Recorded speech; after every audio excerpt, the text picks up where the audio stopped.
Welcome into a Week 15 Packers defensive breakdown. They lose this one against the Broncos 34-26. Overall, it was pretty good defense early on. Still some explosive plays that were given up. And as this game went on, you could tell that the altitude and the tempo that the Broncos were running their offense was getting to this Packers defense. They just looked gassed in the third quarter. And then on top of it, you have a few injuries. Micah Parsons going down, Evan Williams going down as well with a knee injury. Not helping their case, but let's dive into the film, see what they did well, and see what they can still work on. First play that we're going to look at, we're obviously going to highlight Parsons, the impact that he has, for this team that is going to be sorely missed. You've got a 3rd and 1 here, and here he is. Everyone claimed he wasn't a very good run defender. Here he is, staying at the line of scrimmage. Right, he's in a stalemate with his offensive lineman, gets off the block, twists him, forces the fumble, and then we got good reactions here by Cooper getting on that ball, putting the Packers in great position early on in this game. So good use of hands, right? Extending there, getting off the block, wrapping up. Then we got the fumble coming out. Quay, Cooper, they react. Packers get the ball. This leads to a field goal early on. Then we're going to highlight the team defense focused on Edgerrin Cooper here. This is a 3rd and 5, a big 3rd down stop early on in this game. All right, you got Cooper working outside, chucking the defender at 5 yards. All right, and then you've got this little escort screen. You can see everything is kind of bottled up downfield. And they're just planning on getting this one-on-one, getting a block, getting 5 yards. But Packers do a really good job here. Cooper meeting that block behind the line of scrimmage, giving him no way to go. He's got to go outside here because he's playing inside of that block. Then you get the pursuit from the rest of the players, pushing him out of bounds and getting a punt out of this. So you can just see Micah Parsons trying to get a little bit of a swim move. We had talked about it, trying to swim over. Probably, hugged a little bit on this one.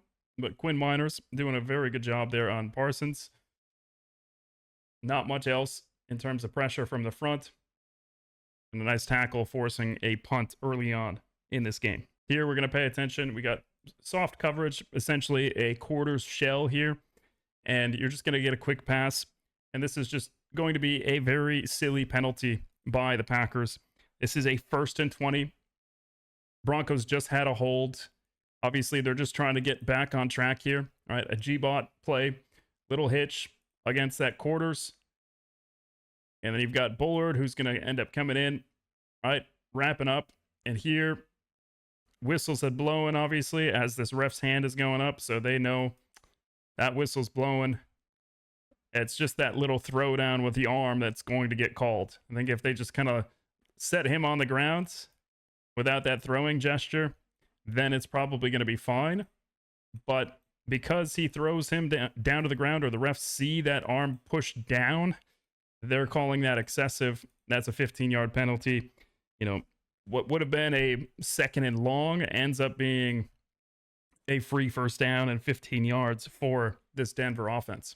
Here, the Packers are going to bring a fire zone. You got all these guys up at the line of scrimmage. You got this hot blitz. You're going to drop out 2 guys here, and they're going to be 2 guys that you don't expect. This has worked in the past with Parsons, obviously showing that blitz. They're going to try to slide towards him. All right, so they're anticipating, Packers defense is anticipating this slide to the right. And then you're going to get Parsons, who drops back, and Enigbare, who's trying to first block here, right, chip at the line, and then drop back into his zone. And those hook defenders are not going to be your greatest players. You've got Enigbare, all right, watching him.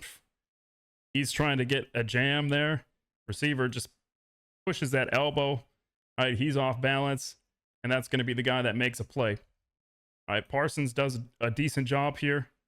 All right, getting out into the flat, but Enigbare dropping into that hook zone just loses at the line, and there's no way that, he's going to recover and make a play. But, looking at the offensive line as well, you're anticipating, hey, we're going to slide to the right here. But again, they do a good job, right? The center isn't bluffed. They've seen this before. right? And Miners, he's paying attention. They want this kind of 4-man slide. 63 is going the wrong direction. But he's still able to react and pick up Cooper. And Miners finding work. They pass it off very well in pass protection, giving Bo Nix plenty of time to get a first down on a third down there. One thing that I want to note is the tempo. This is right at the beginning of the clip. Everyone is getting into a condensed formation, getting to the line, and this ball, just take a look at how quickly this gets snapped. Packers defense doesn't get a chance to diagnose anything. And I think we get lost here. Valentine on the backside. Seems like he's going to get lost. You got a little bit of a mesh. He's fighting over. Now you've got no one to take this mesh on the cross. You've got too much pass rush upfield, allows Bo Nix to step up. And that's just a walk-in touchdown for the Broncos. All right. Not really the prettiest defense here. All right. Valentine is signaling the crosser. All right. But he should really be getting his eyes on this other crosser. Even though it looks like it's going to be this kind of cover 3. He's got a hook zone defender here. So he's really got no reason to kind of attach here into the middle. Because he's got one guy essentially covering 2 here. Right? If that ball gets thrown short, he's going to make a play on it. If that ball gets thrown back, he's just going to drop back and step into that lane. So this is mostly on Valentine. Kind of sitting down in that zone. And unfortunate for that first touchdown by the Broncos. And I talked about the tempo on the last play. Here you've got another 2nd and short. This is 2nd and 2. You've got no huddle. They're getting to the line. You're going to get Nixon one-on-one, and he's going to get beat on a double move. All right, 2nd and short. He's going to bite on that quick out. You can see he's already looking back down. Bo Nix does a very good job. All right, he's setting and turning his shoulders right away. So if Nixon sees that, they're taught, hey, it's probably going to be this quick out. You've got a couple read steps in man, but if you see that quarterback's shoulders towards the outs, that ball's probably coming out quick. So Bo Nix does a good job setting his shoulders. Nixon bites, and that is a big gain, 42 yards for Sutton on the double move. All right, really nice job there. Good technician, Cortland Sutton. They know Nixon is an aggressive corner, and he's just getting beat on that play for a big play. Here you got red zone, trying to diagnose, is this man? Are they passing it off? What are they doing? They're going to bring that running back in. He's just going to go straight to the flat, but you're going to get a switch release here where you're going to get a clear kind of corner. He's going to cross the face, kind of banana towards that back pylon, and then he's going to slip underneath, and he's just going to sit at the goal line, and this is going to be a great ball by Bo Nix to that outside shoulder. You can just see the traffic that Quay Walker has to work through. I think realistically, you got both DBs here. All right, you've got Bullard. He's doing his responsibility for the flat. We've got Valentine, who's obviously seeing that Quay has to work through this, so he's going to step up, but he's going to be too late. And even if he steps up, Bo Nix is going to see that. Right, and then you've got the corner over the top that's going to be wide open because you've got a safety who's got to try to make a play. So Bo Nix in rhythm, outside and low. There's no way that Quay is going to be able to make a play on this. You can see that corner also opening up in the back of the end zone, but this is just good ball location. Bo Nix played a great game against the Packers. You can see here, trying to push out. Parsons trying to get some pressure. But Bo Nix, plenty of time on the quick game, sets those feet. And then you can see the ball location down and away on the goal line. That's just a really good pass, really good execution by the Broncos. There wasn't much going in the run game for the Broncos here. We're going to look at a stop by Gary, who does a very good job of kind of spilling on this split zone. Everything moving this direction. You're going to get the kick out from the H-back. All right, he's just going to miss. All right, he's anticipating the contact. Number 1 goes low. And then Gary makes a nice play, a nice tackle for, a minimal gain. But there really wasn't too much on the ground for the Broncos in this one. Even later in the game when they're trying to kill the clock, there really wasn't too much going for their ground game. It was just Bo Nix tearing apart the defense. Bo Nix able to escape here. Probably a hold up at the top of the screen. All right. Looking up at Parsons, 101 with 72. All right. Gets wrapped around. Tries to change direction. You can see how tired this pass rush is. And then just looking down the field. Good scramble drill. He's in the middle of the field. He had a deep crosser. He's realizing he looked back. He's going to work down and be friendly to the quarterback. All right, can see how he's constantly moving downhill. Able to make that catch and get a nice 22-yard completion for this Broncos offense. Again, looking at from the end zone angle, Bowles, it's outside. This is not really... It should be called. It is, deemed probably a rip move, but he's got him up around the neck. I think he's even holding him before he goes into that rip move. All right. Pass rush isn't able to get there. Bo Nix stays alive. Finds his receiver working downhill. And Williams trying to make a tackle there. So unfortunate for this Packers defense. And you go no huddle. Very next play. Here you've got the ref in the center. That pass rush is going to be gassed. All right, just looking at the pass rush here.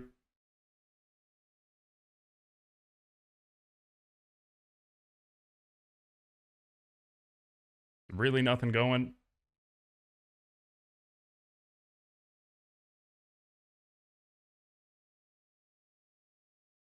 Bo Nix working out. Rolling out. His receiver's just going to find a seam. Bullard not able to do anything, and that ends up being a big gain. But looking from this angle, all right, we're just going to see the pass rush. Enagbare, getting outside, huffing and puffing, right? Not able to chase him down. Quay Walker obviously running downhill. The receiver finds a seam. Quay gets a hand up here, right? Maybe he's able to break that up. No hand up. And instead, an easy first down for the Broncos. Here they're working down at the bottom. You've got Sutton one-on-one, man coverage, press. And that's just a good release by Sutton. That's going to give him plenty of space. All right. Get a little bit of a jam. He's able to swipe the hands off.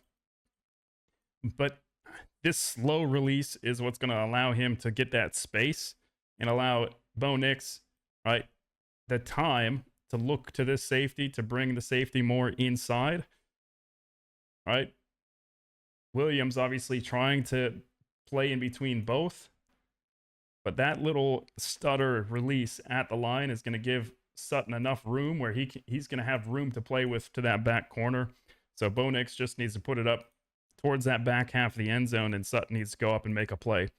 So really nice job there by the Broncos offense. And we've got Parsons down here at the bottom, his last play for the season. Obviously trying to get inside. He wins very, very quickly, gets grabbed a little bit, right? Probably throws him off balance. Bo Nix stopping and starting, causing some issues. Gets the check down. Running back able to break a tackle, keep going downfield and get a first down. So on a 1st and 10, tackling was a little bit poor. But again, late in the third quarter, this is where you start to see the Packers defense wear down. Here, that's a good pass rush. This is definitely a hold. Right, tugs him a little bit, throws him off. Right, awkward angle. Unfortunate for Parsons, unfortunate for this Packers defense. But again, a missed tackle here by Edrin Cooper. You can see that altitude wearing on this Packers defense. And then you got Evan Williams on the same play. All right, getting rolled up on by Brinson, who's just trying to pursue the play. So you get two of the Packers' best defenders for this season out on one play. Then you have a key 3rd and 3 here for the Packers. Down by 1, hold them to a field goal. You still have to score a touchdown. But Packers, that's not normal. You got this guy offsides. So you got 1, 2, 3, 4, 5, 6, 7, 8, 9, 10, 11. Oh, we got 12 men now. So we had enough guys on the field. So Enagbare doesn't need to be running on the field. Ends up being an incomplete pass here in the end zone. Sorry about this quality. I don't know why this week just wasn't great. Enagbare has no reason to be running on the field. I think if you're LaFleur, you got to see that. You got to take a timeout. You can see how quickly they get this ball off after that ref sets it down. Either got to say, hey, we're just going to play this. Enagbare, get off the field. And you end up getting a breakup.